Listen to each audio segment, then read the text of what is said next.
anos, mas Jesus me deu graça e eu pude enfrentar a realidade, porque eu acho que quando eu cheguei dentro da igreja, eu pensei que todo mundo era santo. Eu achava que não tinha defeito na igreja, eu achava que ninguém dentro da igreja poderia me fazer mal, e eu entrei para dentro da igreja, recebendo a igreja, o povo da igreja ali como uma família. Só que no meio da igreja também tem as acepções. E não adianta nós tamparmos o sol com a peneira e falar que não tem. Tem os grupinhos, tem as acepções, tem. Mas nós, como servos do Senhor, nós temos que vencer as barreiras. Amém. A primeira acepção que eu sofri dentro da igreja foi porque os meus pais eram separados. E eu sofri essa acepção na época,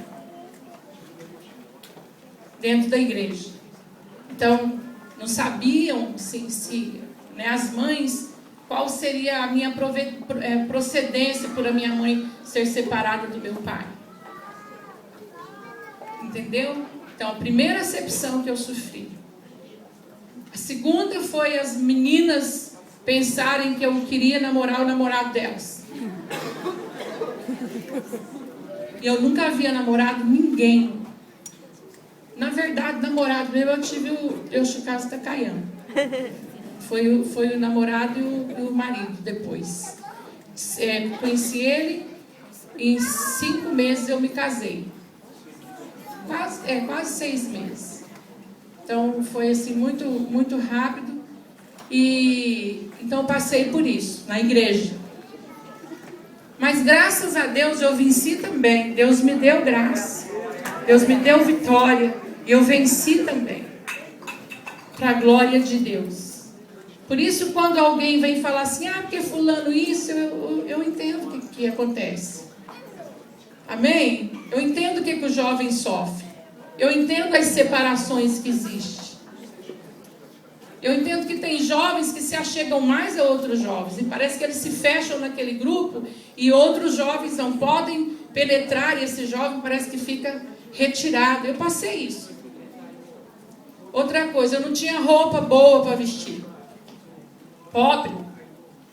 Tinha que trabalhar para sobreviver mesmo. Tinha que trabalhar para comer, tinha que trabalhar para comprar material escolar, tinha que trabalhar para pagar aluguel, água, luz e gás. Comprar gás. Porque minha mãe ficava muito doente naquela época. Meu irmão mais novo era menor que eu. E os meus outros irmãos já tinham se casado, né? E cada um estava nos seus cantos. E eu tinha que ser o arrimo de família. Então eu não sobrava dinheiro para eu comprar as coisas para mim. E às vezes tinha eventos na igreja, congressos, né? E as meninas todas iam para a costureira e fazia roupa e comprava roupa e tal. Porque na maioria eles eram todos estudantes de faculdade naquela época. Mas eu venci isso também. Eu ia com a mesma roupa, não tinha problema. Na verdade, irmãos, meu marido que comprou roupa para mim. Ele comprou roupa para mim. Quando ele me conheceu, ele comprou roupa para mim. Entendeu? Não tinha. Mas eu estava na mesma dependência de Deus, servindo ao Senhor. Então não tem nada que nos impede de ficar na presença do Senhor, de adorá-lo, de servi-lo, de entregar o coração, a vida ao Senhor.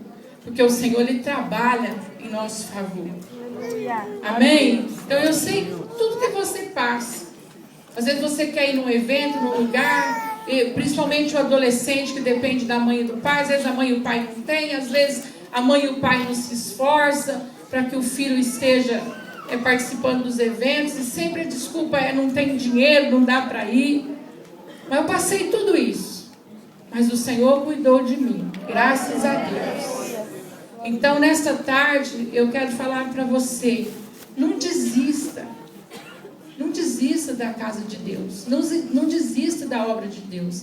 Não desista de estar servindo ao Senhor na casa de Deus. Deus, Ele cuida de nós. Deus tem obra nas nossas vidas. Eu creio, Deus. O Senhor abre portas para nós. Aleluia, eu creio. Essas portas são abertas. Ele as abre para a nossa vida. Aleluia.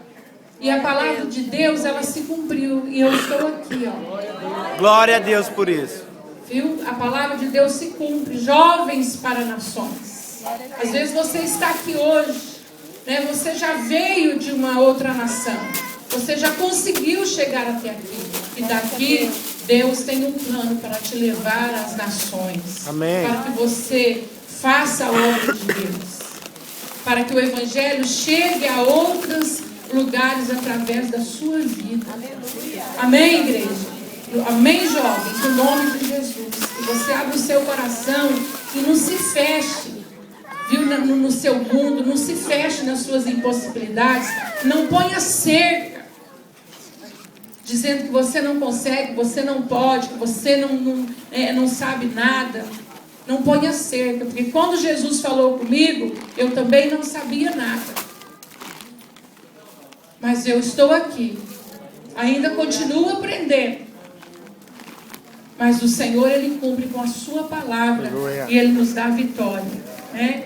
E eu já fui a tantas nações, né? Para a glória de Deus, através de Jesus. Quantos lugares eu já fui na presença do Senhor? Porque o Senhor me escolheu. E o Senhor tem escolha para a sua vida nesta tarde. O Senhor tem bênçãos poderosas para a sua vida nesta tarde.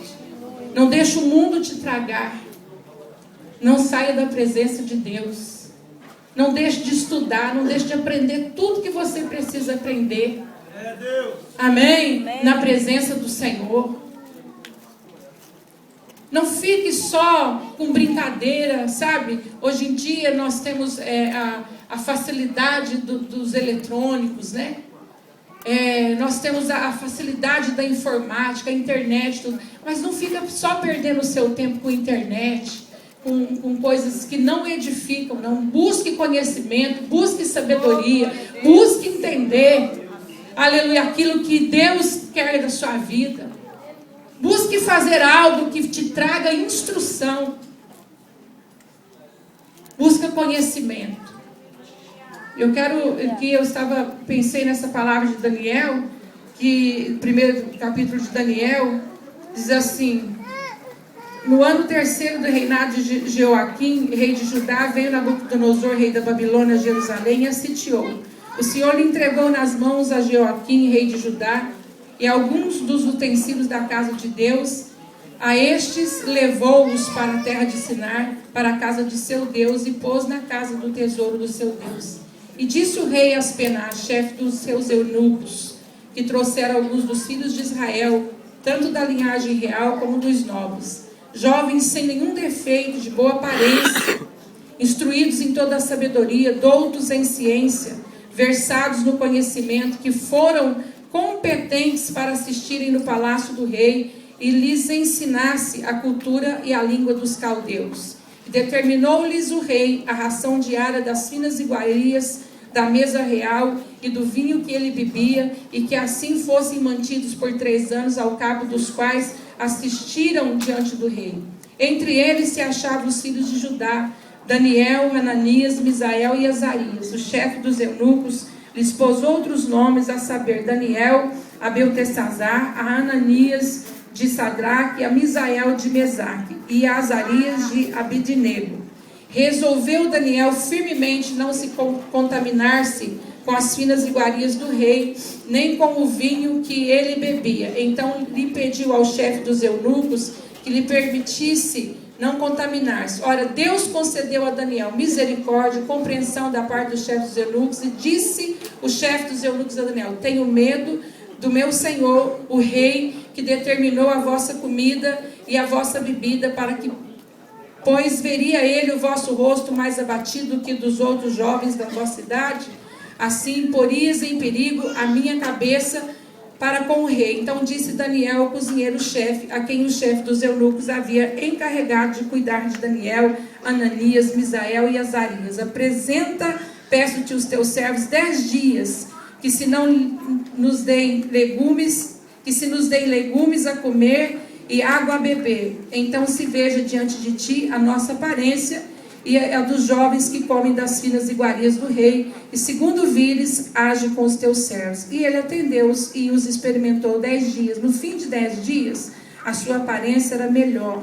Estava eles mais robustos do que todos os jovens que comiam das finas iguarias do rei. Com isto, o cozinheiro-chefe tirou deles as finas iguarias e o vinho que deviam beber, e lhes dava legumes. Ora, estes 4 jovens, Deus deu o conhecimento, a inteligência em toda a cultura e sabedoria, mas a Daniel deu inteligência de todas as visões e sonhos.